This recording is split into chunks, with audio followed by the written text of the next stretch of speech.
James Boardman, is it cool that your name's too long so you can't have a song? Well, James, I think it's cool that you've got a name a bit like Chris Boardman of the Alford bike range. I think it's really nice for players to have songs. It's obviously pretty unique and personal to them, and they all enjoy it. It took me 10 years to get a song, and it's about not having a song, so I'm a bit confused as to whether I've actually got one or not. Yeah, it's pretty cool, really. I'll use that as an excuse for not having one song. James Cunney, at the start of your career, you suffered from a few injuries. Was there ever a time you thought about having to do something else? James, it was one of the darkest times in my life, and I did think about having to do something else. I'd worked pretty hard at school. I'd been, well, not hard enough to be honest with you, because I put everything into playing rugby. I went to college and did some stuff there, but I put all my eggs in one basket, which if I had the chance to go back in time, I'd probably think about being better in other areas, and kids these days come through with other strings to their bow, but I wouldn't change the fact that I had a bad injury, because it's all about, life's about gratification and going through some adversity before you get to the good stuff. I think that when you go through some dark times and fall into some holes, the strength that you gain from having to climb out of them and deal with them, the emotional intelligence pays a huge amount of dividends, as you've probably seen the last 2 years when everybody's thought we couldn't go on and win things, but this group of lads here have had some of them bad things in the background and know how to get back up again and keep smiling. Phil B, why have you closed all your sports shops? Well, as you know, in Bromley, the Big Apple, money's pretty sparse, and we're a bit short, especially with these times. I've had my child benefit taken off me as well, which I'm not happy about, so things are looking downhill. But with the last question, talking about gratification, bring up all the hard stuff, it'll make me that little bit stronger. And even though I've had to shut my shops down, I've let some great deals there before Sports Direct have taken over, and I've given everybody some fantastic deals to go in and get some cheap boots. So get yourself down there, especially if you're the one at Kirkstall that's had a sale on for the past 6 months. Johnny Gordon, why do you always have a stupid beard? Well, I think it's a matter of opinion. If you go back about 30 years, your dad maybe, or your granddad probably had a big beard. Everybody thought it was fantastic. But Israelites used to walk around with big beards, the Jewish people still have beards, and they think it's great. I just think to have a real man have balls like basketballs and have a beard, I think it's real important. And if you want to call yourself a real man, you've got to have had a full 12 months with a big, horrible beard. Jed Robinson, not got a question. Would you like to know how much I respect your openness about your faith and prayers for your recovery? Thanks, Jed. It's really good, and I was loving a chance, especially on a Sunday like it is today, to speak about my faith. I'm a Christian. I became a Christian through Ali Lautiti, who, as you all know, is a rugby player, and it's changed my life basically. And I guess, as all Christians are commissioned to encourage people to pick up a Bible and try and learn the truth about Jesus, which opens their eyes. And I spoke before about gratification.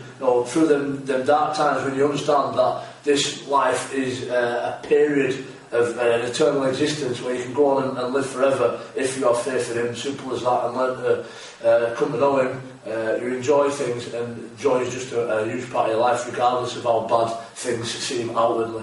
So great to meet you, Jen, and thanks very much for that. Mr. Potato Head,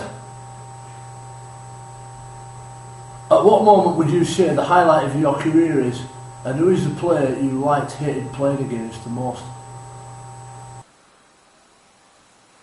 That's a fantastic question. There's obviously all the ones that you put on the wall, the photographs of the grand finals, the opportunities you get to play for England, when you smash the Aussies in the World Cup Challenge that we're all looking forward to doing in a few weeks' time. They're probably the highlights that make it onto the wall, but I'm coming here with a group of lads that I've been fortunate to be with for 10 years. Stanley Maguire's testimonial in this year, and he's got his game next week, and it's just been a privilege every single day in my life. I have to pinch myself sometimes when I come in, and I've got lads like Maguire, Simfields, Peacocks, Rob Burrows, Ryan Halls, and all these young kids that are coming through like Stevie Wards that are going to replace all them. It's really fantastic and gratifying to have such a fantastic job. So I'd have to say I'm a very sort of positive kind of guy, and every minute of my life I try and make it a highlight, because we're only on here for a blink of an eye on this planet, and we've got to make the most of every moment. But I am very, very fortunate to play in this team that I grew up supporting as a young child.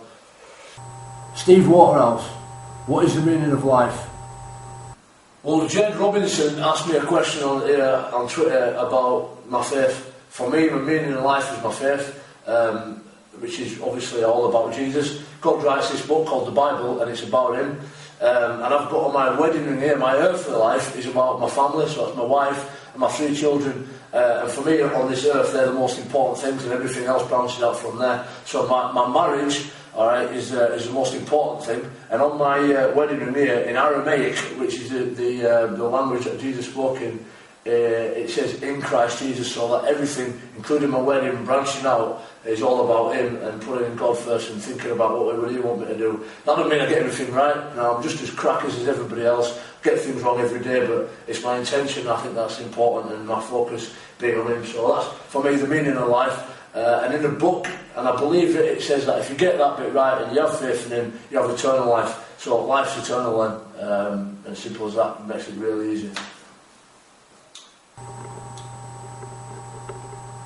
Gavin, which grand final victory was your favourite? Alright, I said before about favourite games. I want to package them up a little bit. 2004 was the first one in a long time, so being a part of that, I grew up in the South Stand, watching Graham Owen, Gary Schofield, and all them kind of people who are heroes back then.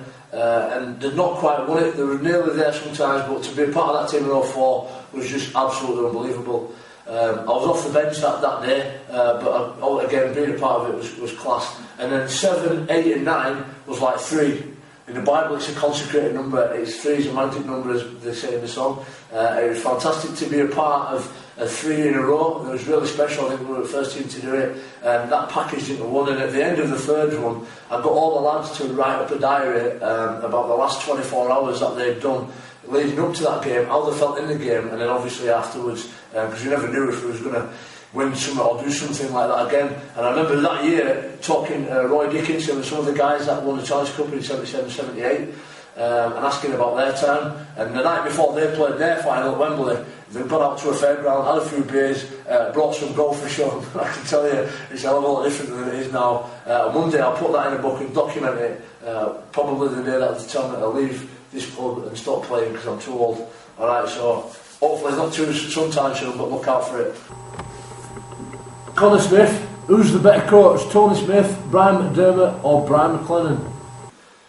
Each coach obviously has got something about them, and I've always been a bit like a pirate with the players. I've seen different attributes in different players and try to pinch the best bits out of them. So for example, Rob Burrow out there is probably the fastest and the most agile. So when it comes to an agility drill, the best player you can chase is Rob Burrow, because there's nobody better than him. And you get other people like Jeremy Peacock for his strength and endurance, Kevin Sinfield for his meticulous being on time, doing those little extras that win you games and grand finals. And I go and try and pinch all the best bits out of each player. And it's very similar with coaches. You know, each coach has got the strength, they've got their own philosophies and their own ideas. And I was fortunate when Tony Smith came. I was a fringe player, and Tony Smith turned the game into a science for me, and he broke every little bit of the game down and taught us things that none of the lads had even thought about, never mind think about practice.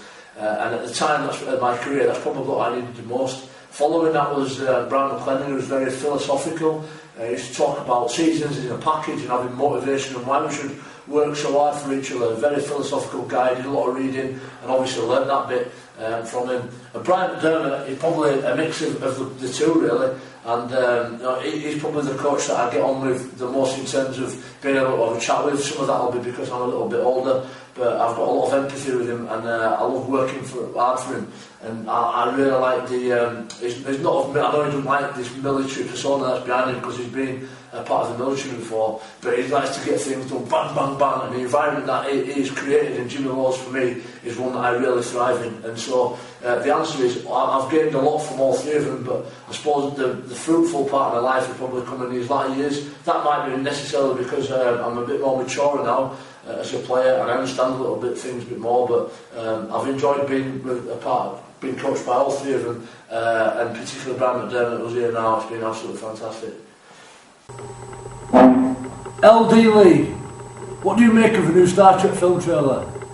Yes, a proper question. One that's not about rugby. I can't wait to see it. I'm a big Star Trek fan. I've never made a secret of it. I know it's a bit geekish, but who cares? I've really enjoyed it. The reason why I enjoyed it, I used to have to do a milkman when I was a kid, and I had to go do it before I went to school. When I got home from school, I used to always fall asleep on the sofa at about 4 o'clock, and there was 15 to 1 on Countdown, and then Star Trek just on the telly. John-Luc-Picard, The Next Generation was my favourite, and that's how I ended up watching it. Got addicted to it, and I love them all. I've seen them all now. And it's great because there's no excuse for not having something new, because it's the limit is your imagination. But the best part about the new film is Benedict Cumberbatch is in it, who played Sherlock Holmes in the last BBC series in 2011, I don't think they're all 2012, and he's absolutely fantastic. He's my second favourite actor behind Tom Hardy, who's already been a villain. He played Shinzon in Star Trek Nemesis, which was part of the old franchise, but I'm really looking forward to seeing Benedict perform, and he's definitely going to get me there to see it. The best villain of all time, though, by the way, was this year, was Tom Hardy again, I'm afraid, in Bane from the Dark Knight Rises. Batman, absolutely brilliant. There's nobody else in the world who could wear a mask like this one here. I put on here. A mask, right, and a big sheepskin coat, and pull that off like Tom Hardy did. And this is my young lad, who's called Law. Law's the name from Star Trek. My second lad behind him there is called Dax. My third one's called Kurgan, who's a baddie in Islander. And if Tom Hardy, if you ever make a remake of the film Islander, you've got to play Kurgan. It's as simple as that. Alright? I was wondering why you'd shoot a man before throwing him out of a plane. So there's the answer to your question. I can't wait to see it. Fox D71. Do you believe that your injury issues 2002-2003 helped you mentally to become the player that won 6 grand finals? Absolutely. What a great insight there. Fox D71. It was a massive part of it. It was even earlier than that. It was 99 to 2000. Just took me that long to get back in team. Probably thought I was out injured that long. But I had to have the adductors cut off, and I was, as a young player, I've never been the biggest forward, so I've had to try and make up for it in other ways, and I used to have a lot of speed and agility back then. My adductors got cut, and I never had it again, to be honest with you. And it was a real tough road for me. I thought it was the end. I'd go home, I'd cry literally, because I thought rugby had finished before it really got off the ground.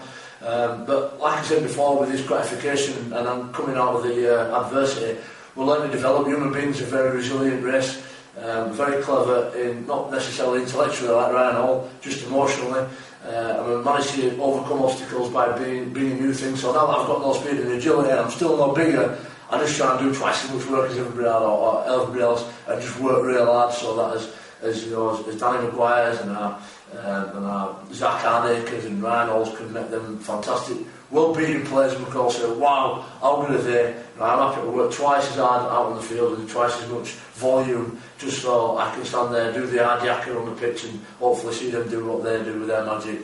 So yeah, it was huge. And next time anybody out there has got a bit of difficulty in their life, I know it's tough, and this is no magic formula to get through it, but just stick with it and learn the fact that you'll come out at the end of it that much better and that much stronger. You really will, and that much more emotionally intelligent person.